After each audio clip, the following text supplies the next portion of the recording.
ndigalul sëriñ Muntaxa Basiiru ci kilifteefu sëriñ Cheikh Say moom sëriñ Abdou Lahad Souhaïbou ci jëwriñu sëriñ Modou Awa Balla Diouf kuréelu Masaabihu Fiddu Dia gi amal nañ bésu xasida bu am solo ci alxames tombeeg le 3 mars 2022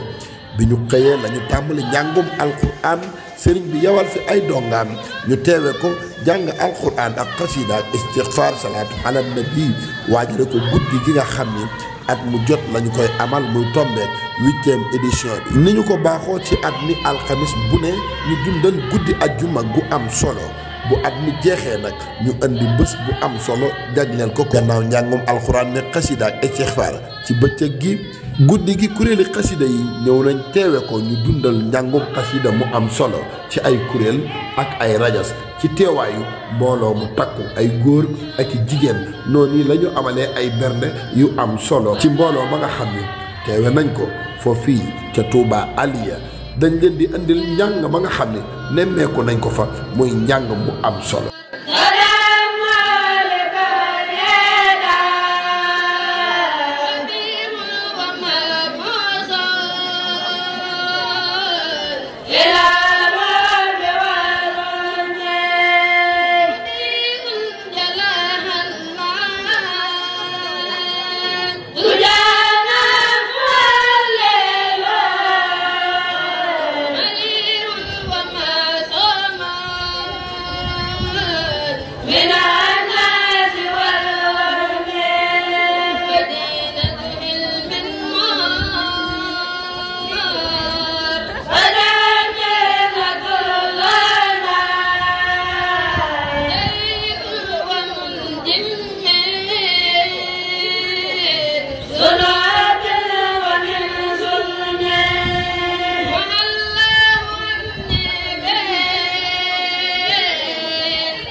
Allah